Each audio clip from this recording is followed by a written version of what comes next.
The ground beef sizzled in the pan, smelling of cumin and paprika, a Tuesday ritual my son Finn usually loved.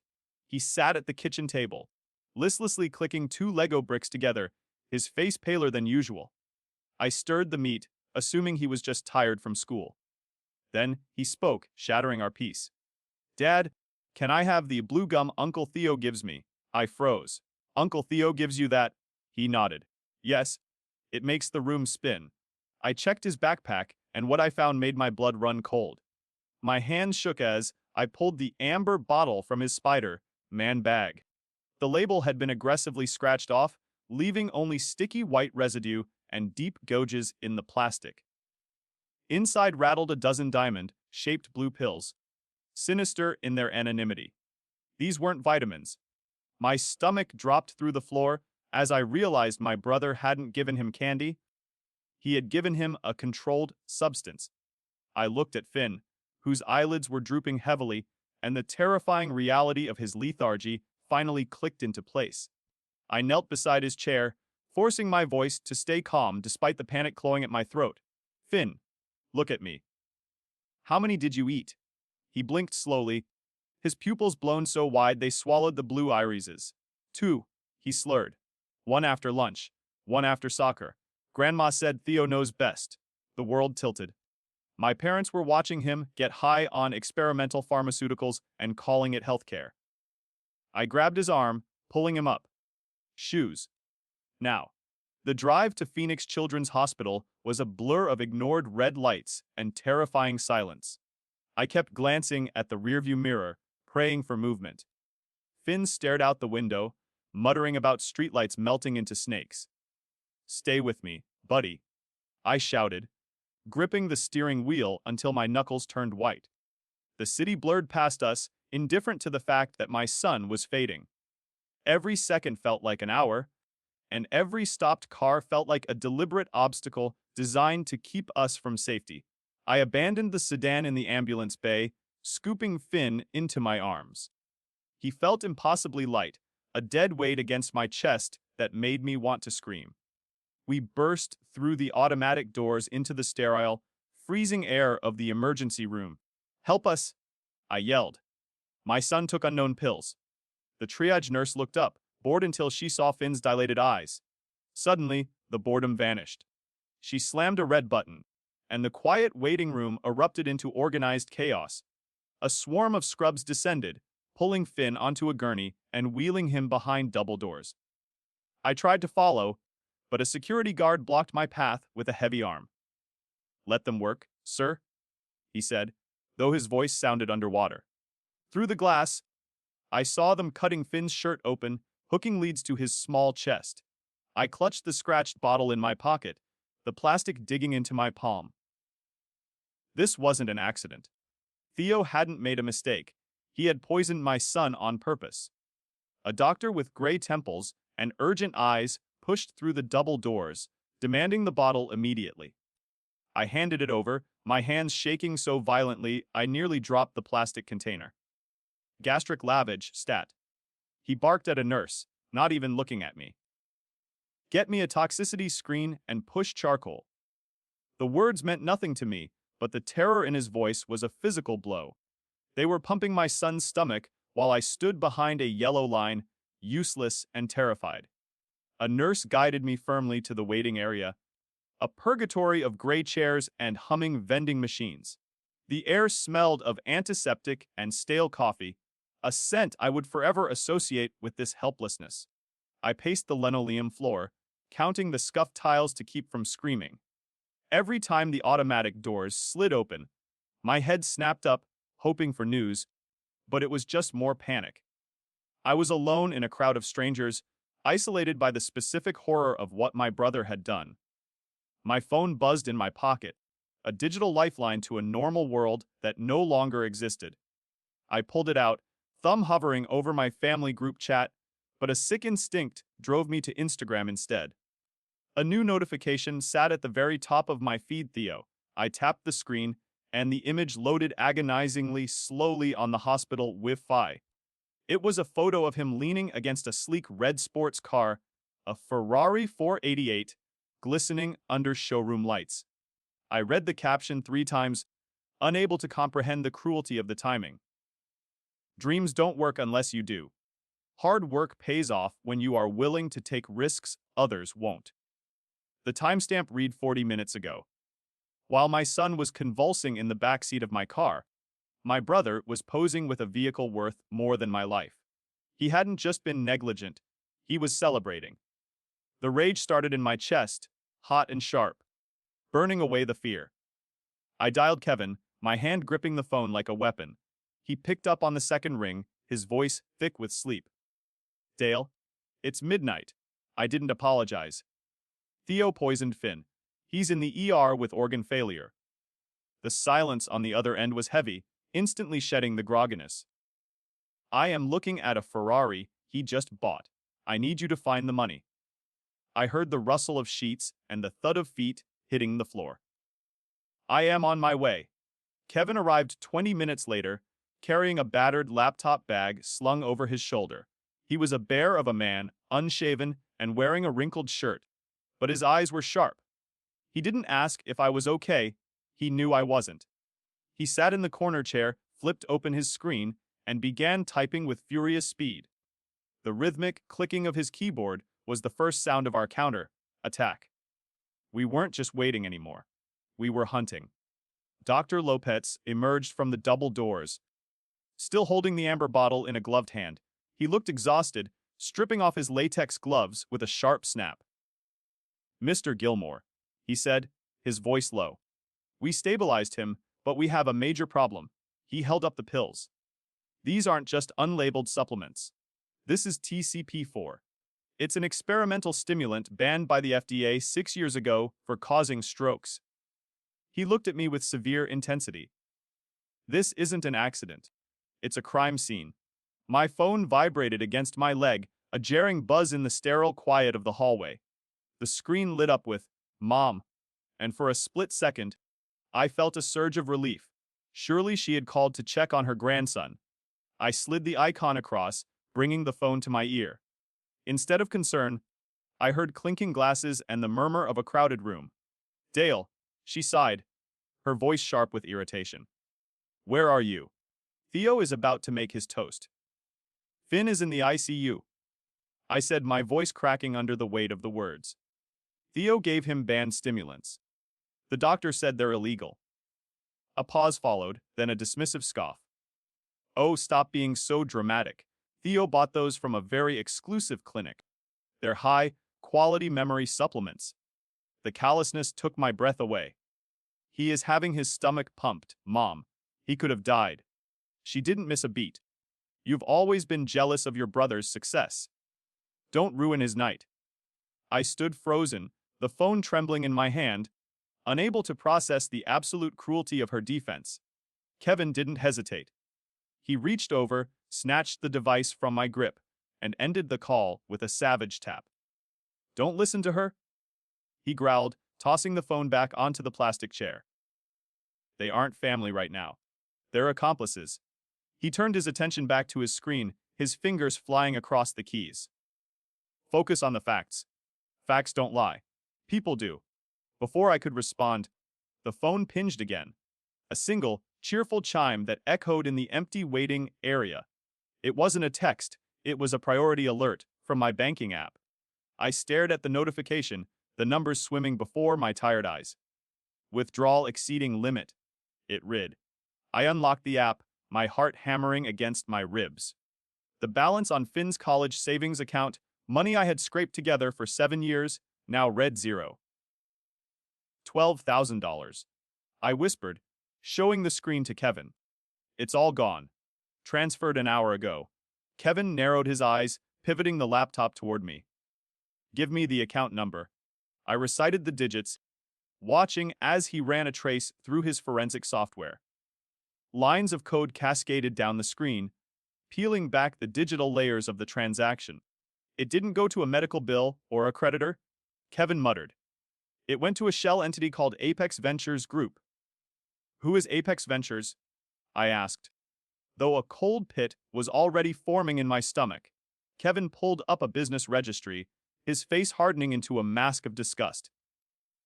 It's a holding company registered 3 days ago, he said, pointing to a document on the screen. Asset listed. 1 2024 Ferrari 488 Pista. The room spun. Theo hadn't just poisoned my son for fun, he had stolen Finn's future to pay for the down payment on his car. He couldn't access that account. I insisted, desperate for a different answer. My name is on it. Kevin clicked one final link, revealing the authorization signature. It wasn't Theo's handwriting. It was a jagged, familiar scrawl that I had seen on birthday cards my entire life. Joint custodian. Kevin read aloud. Authorized by Stephen Gilmore. My father had drained his grandson's life savings to buy his favorite son a toy. The waiting room door opened, revealing a woman with a badge. The woman introduced herself as Detective Jolie, her badge glinting under the harsh fluorescent lights. She looked tired, wearing a blazer that had seen too many shifts, but her gaze was razor sharp. Mr. Gilmore, she started, opening a notebook. The hospital reported a suspected overdose. I need you to walk me through exactly what happened. I explained about the blue gum, the pills, and Theo. She wrote without looking up, her pen scratching rhythmically. She didn't look convinced yet. She looked like a cop who heard hysterical parents every night. It wasn't an accident. Kevin interrupted, turning the laptop screen toward her. And it wasn't just negligence. Jolie stepped closer, her eyes scanning the lines of code and the bank transfer receipt. 12 grand. Kevin pointed out, tapping the screen. Stolen from the victim's account to pay for the suspect's car. Authorized by the grandfather. Jolie's posture stiffened instantly. The skepticism vanished, replaced by a predator's focus. Money trails turned accidents into crimes. This is time, stamped an hour ago. She asked, her voice dropping an octave. Before I could answer, Dr. Lopez approached us, holding a clipboard like a shield. Detective, he said, acknowledging Jolie. The full talk screen is back. It confirms the initial field test. He handed her the report. It's TCP4. High purity. This isn't something you buy on the street. It's a research chemical used in banned cognitive trials. Jolie read the paper, her jaw tightening. This wasn't a domestic dispute anymore. It was trafficking. How much is in his system? She asked. Enough to kill an adult, Lopez replied grimly. Jolie snapped the notebook shut. I need a search warrant for your brother's residence. If he has more of this stuff, we need to secure it before he flushes it. I shook my head, panic rising again. He doesn't keep it at his apartment. He lives out of a suitcase. His office is at my parents' house in Scottsdale. Jolie paused, calculating the risks. That complicates things. A judge might hesitate to sign a warrant for the grandparents' home based on the uncle's actions without absolute proof he operates there. I can prove it, I said, desperate to keep the momentum moving. He stores everything in the detached garage. Servers, files, inventory. I looked her dead in the eye. And I know the alarm code. I set it up for them 5 years ago. It's 7381. Kevin looked at me, surprised by my willingness to violate their privacy. I didn't care. They had violated my son's body. Jolie stared at me for a long moment, weighing the legal gray area of a family member providing access against the imminent danger. If you have access, that changes the timeline, Jolie said, pulling out her phone. I can get an emergency warrant if you can verify the location of the evidence on site. She dialed a number, signaling her team. I'm going to Judge Harmon. He hates crimes against kids. She looked between Kevin and me. I need you to come with us. You know the layout. You know the passwords. It was a breach of standard protocol, but we were way past standard. We leave in 10 minutes, she ordered. We walked out of the hospital into the pre-dawn darkness, the desert air cold enough to bite. I looked back at the window where my son lay sleeping, hooked up to machines that filtered his blood. Leaving him felt like abandoning a piece of my soul, but the rage propelled me forward. I climbed into the back of Kevin's car while Jolie took the lead cruiser. We drank stale coffee in the dark, watching the digital clock on the dashboard tick toward 2 a.m. We were going to war. The Scottsdale house loomed like a fortress in the moonlight, its manicured lawn mocking the chaos in my life. Kevin killed the headlights half a block away, plunging us into shadow. Ahead, Jolie's unmarked cruisers sat silent and predatory, their engines ticking as they cooled. "Stay here," the officer in the front seat commanded, locking the doors from his console. I watched through the tinted glass as the tactical team moved up the driveway. They weren't knocking. This was a raid. The silence shattered when the front door burst open, courtesy of the alarm code I had provided. Lights flickered on instantly, cascading from the foyer to the upper levels. I saw shadows moving frantically behind the sheer curtains, followed by the distinct silhouette of my father. He appeared in the doorway, tightening his silk robe, his face a mask of indignation. Even from the street, I could see him pointing a shaking finger at Jolie, screaming about property rights and lawsuits. Jolie didn't flinch, holding the signed warrant up like a shield against his bluster. My mother appeared behind him, clutching the doorframe, her face pale and terrified. She wasn't shouting. She was shrinking. Officers bypassed them, streaming toward the detached garage where Theo kept his entrepreneurial records. My father tried to block the hallway, but two uniformed officers restrained him effortlessly. The power dynamic had shifted. His money couldn't buy his way out of a felony drug warrant. 20 minutes dragged by like hours as I watched flashlights dance in the garage windows. Kevin tapped his fingers on his knee, a nervous rhythm that matched my heartbeat. Finally, the garage door rolled up. Jolie emerged carrying an evidence bag that contained a thick, black leather binder. She walked straight to our car, her expression grim. She tapped on the glass and the officer rolled it down. "We found his ledger," she said, her voice devoid of any warmth. She held the bag up to the window, illuminating the page with her flashlight. It was a grid of dates, dosages, and reactions, handwritten in Theo's arrogant script. My eyes found the entry for Subject 15, immediately. Male, 7 years, it read. Administered 10 milligrams. Subject reported dizziness. Excellent compliance. He had documented poisoning my son like he was a lab rat in a maze.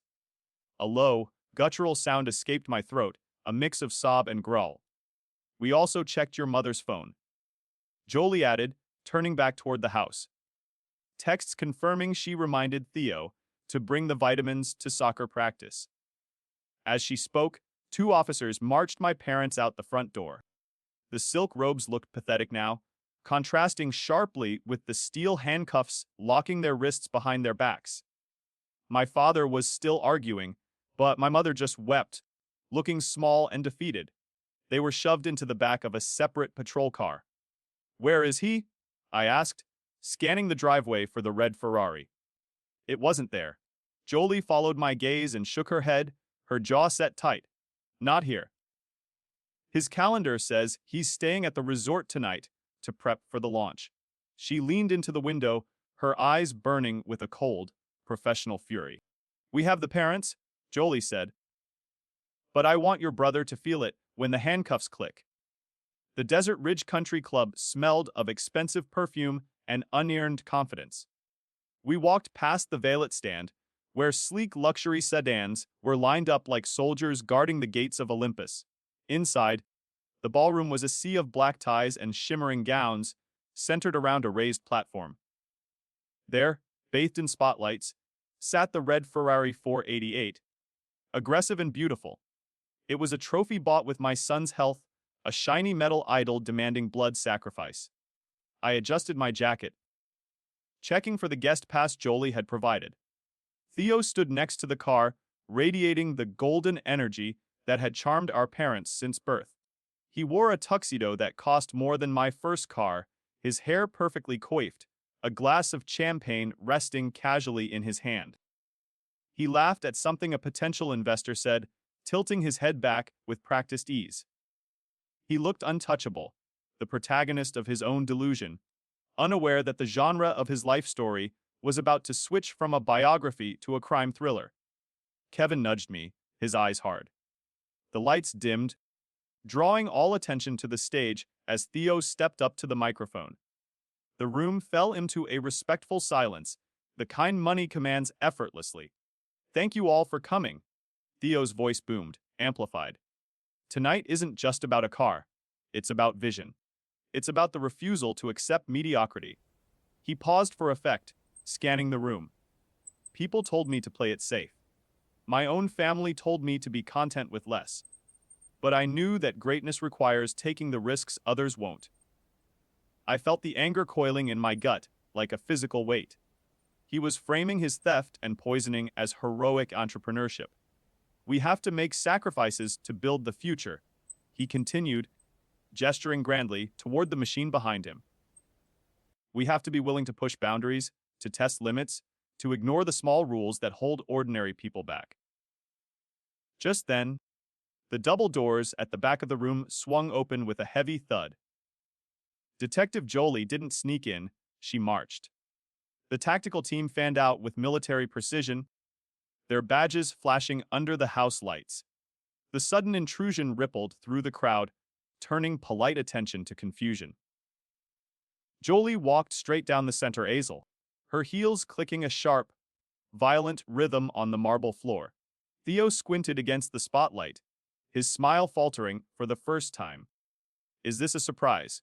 He joked into the mic, his voice wavering. "A little dramatic, even for me." Jolie didn't smile. She stopped 10 feet from the stage and raised her voice. "Theodore Gilmore," she announced, her tone cutting through the room like a jagged blade. "You are under arrest for the distribution of Schedule 1 narcotics, aggravated child endangerment, and grand larceny." The silence that followed was absolute, sucking the oxygen out of the ballroom. A woman in the front row gasped. Dropping her champagne flute, the glass shattered loudly. "We have your ledger, Theo. We have the videos of you dosing a 7-year-old boy." The investors stepped back as one, the social distancing of the wealthy from the tainted. Theo scrambled back, knocking over the microphone stand. "This is insane!" he shouted, his hands shaking. "That's my jealous brother trying to sabotage me! My parents will sue you for this!" Jolie shook her head slowly, a gesture of pity mixed with disgust. "Your parents are being processed at the Central Precinct," she said, loud enough for the back row to hear. "We read their texts, Theo. They confirmed the poisoning schedule. They're in handcuffs, just like you are about to be." The color drained from his face. Two officers vaulted onto the stage, grabbing Theo by the arms before he could run. The struggle was pathetic. The golden child flailed, screaming about his rights, about his genius, about the unfairness of it all. They spun him around and slammed him against the hood of the Ferrari he had stolen so much to buy. The metallic clack of the cuffs echoed through the sound system, a final punctuation mark to his speech. They hauled him off the stage, dragging him down the aisle toward the exit. As they passed us, Theo's wild eyes locked onto mine. He stopped struggling, his heels skidding on the marble. "Dale," he pleaded, the arrogance replaced by a terrified child's desperation. "Tell them this is a mistake! We're brothers, Dale! You can't let them take me!" He looked at me expecting the same mercy I had shown him for 30 years, the same passivity that had allowed him to thrive. The room watched us, waiting for the brotherly bond to save him. I looked at the man who had charged my grandmother interest and fed my son poison. I felt nothing but a cold, clean emptiness where my familial loyalty used to be. "I don't have a brother," I said quietly, my voice steady. "I have a son." I turned my back on him as the officers shoved him through the doors and into the night. The spotlight remained on the empty stage and the red car, a monument to a life that no longer existed. The adrenaline faded quickly, leaving me hollowed out and aching in the hard plastic hospital chair. Finn was awake, but his gaze was drifting, struggling to track the bright cartoons on the wall, mounted television. I squeezed his small hand, desperate for a squeeze back, but his reaction time was delayed by a terrifying half-second. "Dad," he mumbled, his words thick like he had a mouthful of cotton. "Where is the blue car?" He had forgotten the last 3 days entirely. The victory at the club felt ash gray in my mouth. Dr. Lopez sat me down the next morning with a stack of charts that looked like a battle plan. "We saved his kidneys," he said, tapping a jagged graph. "But the neurological inflammation has left scars." He explained that Finn would likely face processing delays and memory retention issues for years, maybe forever. The poison had burned bridges in his developing brain that we would have to rebuild, stone by stone. Theo hadn't just stolen money, he had stolen Finn's potential. I nodded, swallowing the grief, and prepared to work. The legal system moved with a grinding, ruthless efficiency that I finally appreciated. The trial lasted 8 months, a parade of evidence that dismantled my family's reputation. I testified about the backpack, the bank transfer, and the hospital vigil. The jury didn't hesitate. Theo received 18 years in federal prison without parole. My parents, convicted as accessories and conspirators, got 7 years each. The judge called their indifference monstrous. I watched them get led away, their silk robes swapped for orange jumpsuits. Their financial empire collapsed faster than it had been built. The court seized the Scottsdale house to pay restitution and legal fees, auctioning off the castle, where I was always the guest. The furniture, the art, and the expensive rugs were sold to strangers for pennies on the dollar. I drove past the house once, seeing a "sold" sign staked in the manicured lawn. It looked smaller than I remembered, just a pile of stucco and drywall that had housed 3 strangers. Then the letters started arriving, postmarked from the state correctional facility.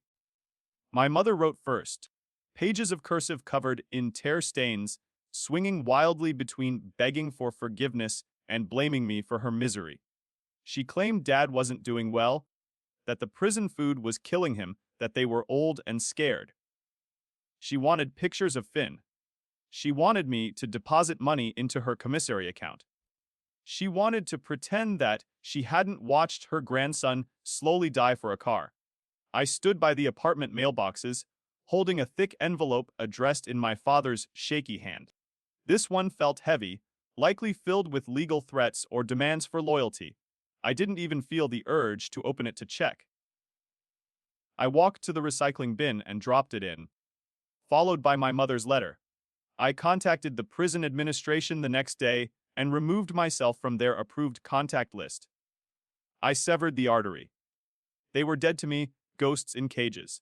6 months post sentencing, my phone rang with a number I didn't recognize. A man introduced himself as Mr. Howard, an estate attorney representing my grandfather's dormant trust.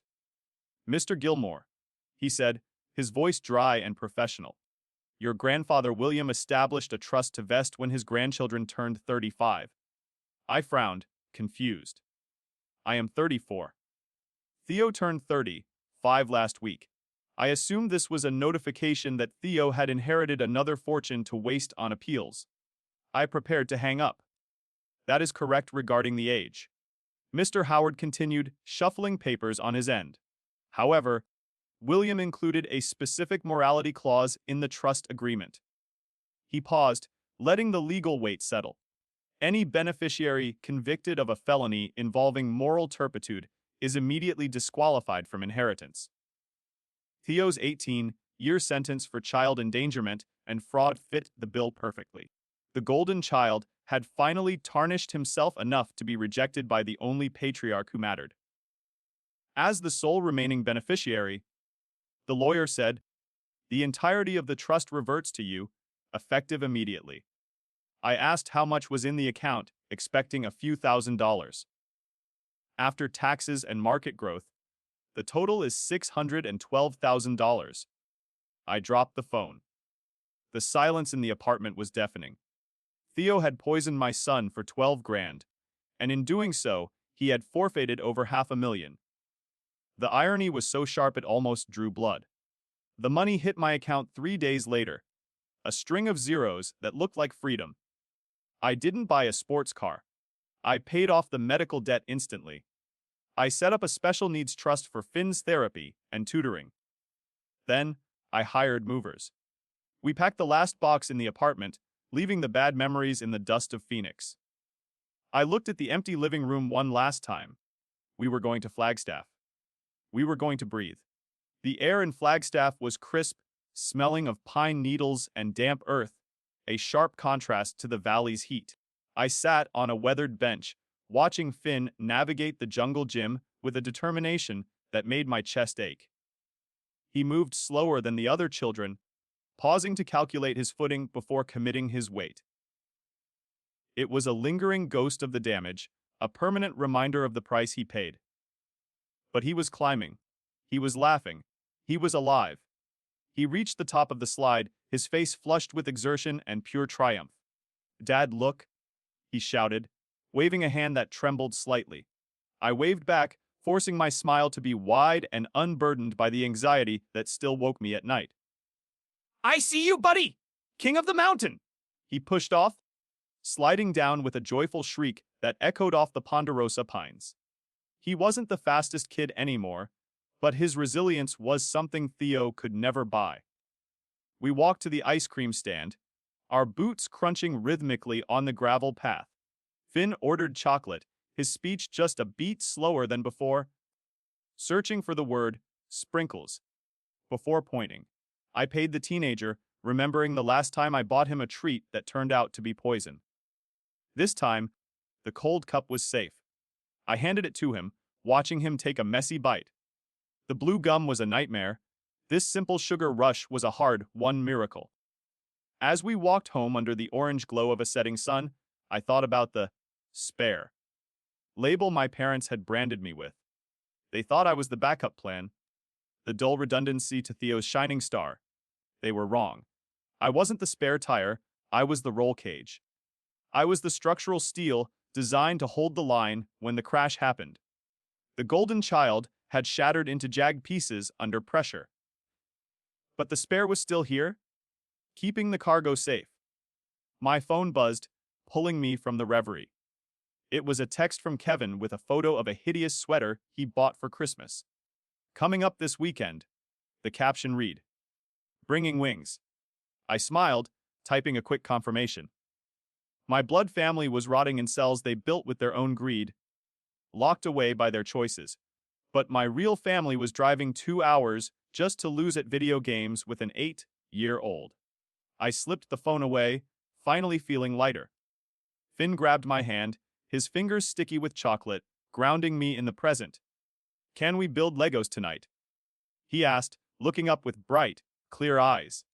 The big spaceship.